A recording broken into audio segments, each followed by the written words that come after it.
Messieurs, bonjour et bienvenue à vous. Voici les titres du journal. Un débat thématique sur le dialogue État-organisation de la société civile a eu lieu à Cotonou. Objectif, faire un état des lieux sur les tenants et aboutissants de ces genres de dialogue, sans oublier d'ouvrir une brèche sur ces perspectives. C'est la tendance du moment, le port de la perruque par les femmes. Pour des événements spéciaux, le port de la perruque naturelle ou synthétique permet de réussir son look. Cela faciliterait le choix de sa coiffure. Enfin, Vicky la légende est nominée au Festival mondial musique des femmes. C'est une artiste de la musique béninoise. Elle était l'invitée de Ulvaeus Balogun.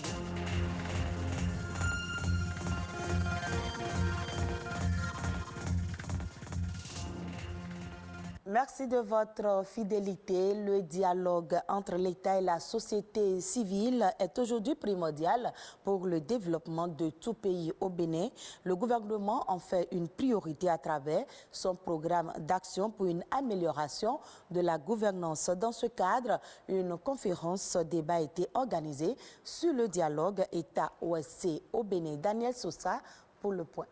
Outil nécessaire pour l'efficacité du développement, le dialogue entre l'État et les organisations de la société civile est très important pour promouvoir la participation des citoyens à la gouvernance de leur pays. Faire alors l'état des lieux de ce dialogue au Bénin. C'est l'objectif de cette conférence débat sur la thématique Dialogue État-OSC au Bénin, enjeux et perspectives. Le dialogue État-société civile doit continuer afin que les organisations de la société civile continuent de constituer cette passerelle entre les populations et les gouvernants afin que les préoccupations, les besoins prioritaires des communautés à la base puissent être pris en compte dans les budgets au niveau local comme au niveau national.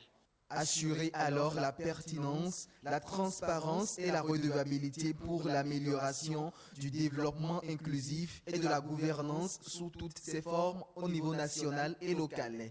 C'est le but de la société civile à travers le programme dénommé « Renforcement et participation de la société civile au Bénin », un programme qui vise à accroître la participation citoyenne auprès des gouvernants par le dialogue. Nous sommes là pour servir le peuple, mais il nous est difficile toutes les fois d'aller vers ce peuple-là pour savoir ce qu'il faut pour ce peuple.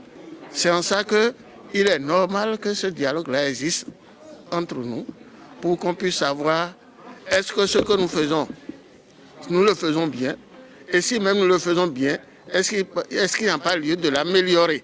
Des défis et perspectives attendent désormais les acteurs de la société civile pour un dialogue constructif avec l'État.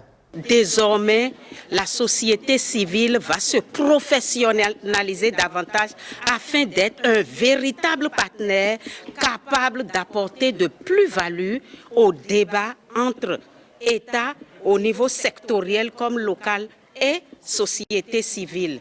L'autre chose qui va changer, c'est la synergie d'action entre nous, organisations de la société civile, parce que lorsqu'on est ensemble, on est plus fort et mieux écouté. Des actions ont été déjà engagées par le programme REPASOC pour la mise en place d'un cadre formel de dialogue État-OSC dans les secteurs clés du pays comme l'éducation, la santé, l'énergie et l'eau. Le port de la perruque est la tendance du moment, longue ou courte. Bon nombre de femmes en portent pour des événements spéciaux comme un anniversaire, une soirée ou un mariage. Le port de la perruque naturelle ou synthétique permettrait de réussir son look, mais toutes les femmes ne l'apprécient pas. Chez les professionnels de la coiffure, confectionner une perruque n'est pas toujours une bonne affaire. Suivez ce reportage de Nadej Sani.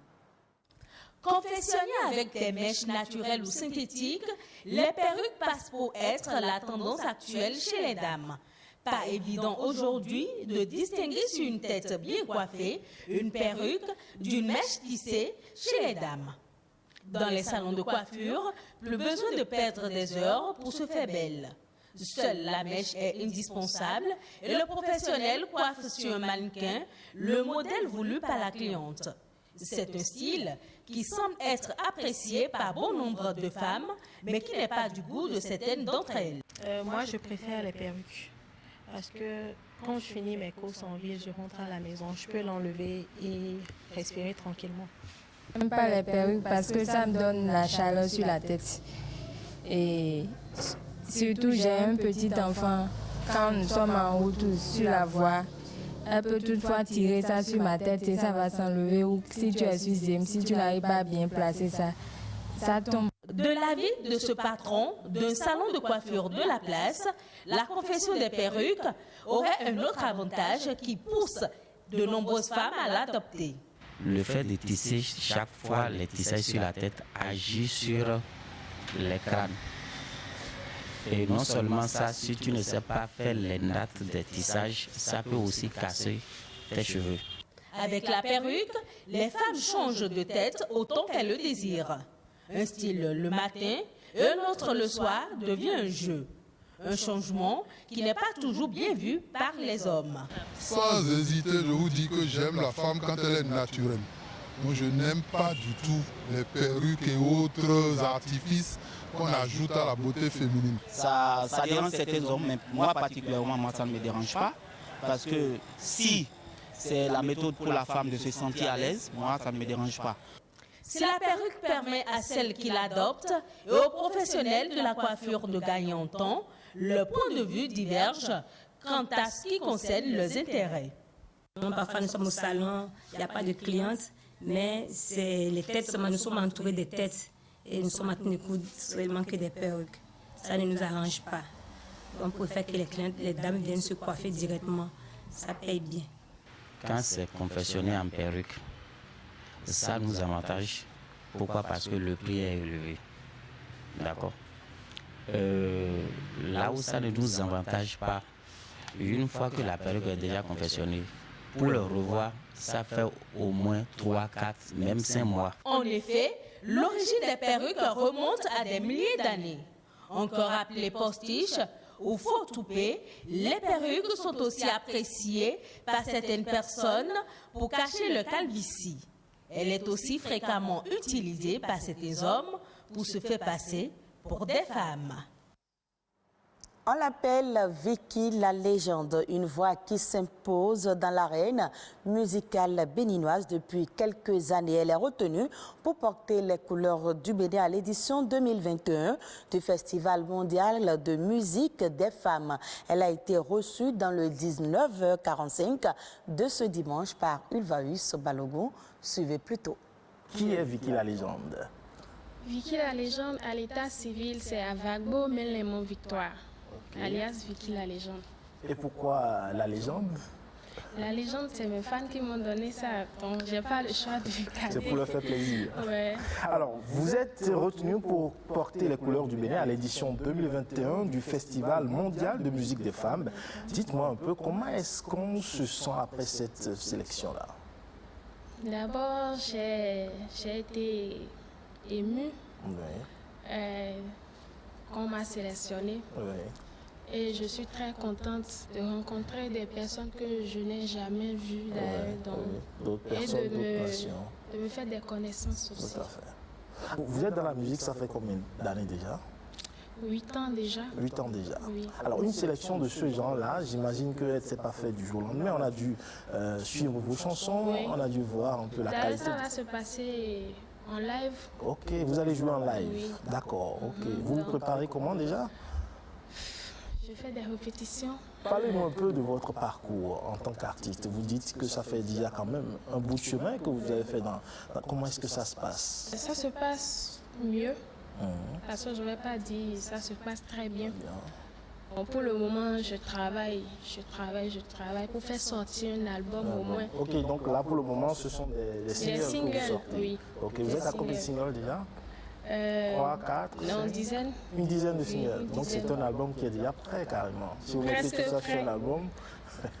Vicky la légende fait quel genre de musique? Vicky la légende, pour le moment, je fais de la variété musicale.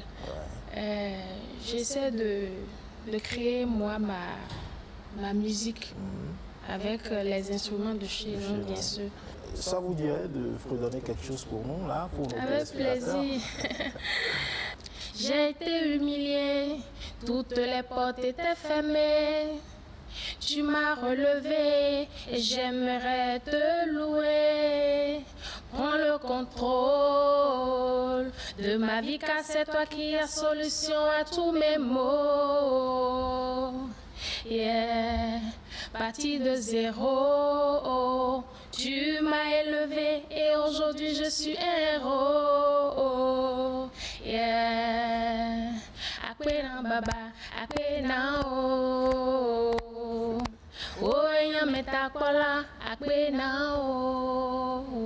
Alors vous chantez là en français et en mina. En mina, vous faites un mélange de langues. Oui. Et la chanson dit quoi? Pour ceux qui ne comprennent pas. Merci. Merci Dieu. Ouais, merci à Dieu pour tout ce qu'il a fait dans votre vie. Oui. Je veux demander à tous ceux qui veulent me soutenir parce que j'en ai vraiment besoin. J'en ai vraiment besoin. Ça me plaît bien de participer au festival, mais sans les moyens. Ok, si je comprends bien, c'est à vos propres frais que vous vous déplacez. Oui, oui. Ok, d'où la nécessité de vous accompagner. Mes musiciens, mon staff. Le message est donc passé. Vicky la légende, sélectionnée pour le Festival mondial de musique des femmes, était sur ce plateau pour nous parler de sa carrière et de sa participation à ce festival. Le message qu'elle vous a adressé, j'espère que vous l'avez bien entendu. Merci à vous, Ulvaeus Balogun. Le message est passé hors du Bénin. Le FMI annonce avoir approuvé de nouveaux accords de financement sur 3 ans pour le Kenya. Ces ressources qui interviennent dans le cadre de la facilité élargie de crédit et du mécanisme élargi de crédit du fonds serviront notamment à aider le pays d'Afrique orientale à poursuivre sa lutte contre la pandémie de Covid-19 et à remédier à la vulnérabilité de sa dette.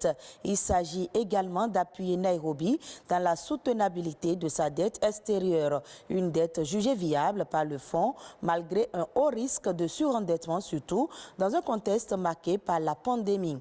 Malgré les secousses de la pandémie, il y a une légère contraction de 0,1% en 2020 et une perte de tous les gains en matière de réduction de la pauvreté. L'institution de Bretton Woods salue les efforts de redressement du pays et prévoit un net retour à une croissance de 7,6% cette année et de 5,7% en 2022.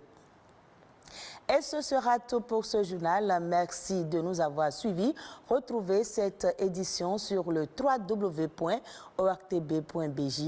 Très bonne suite de nos programmes.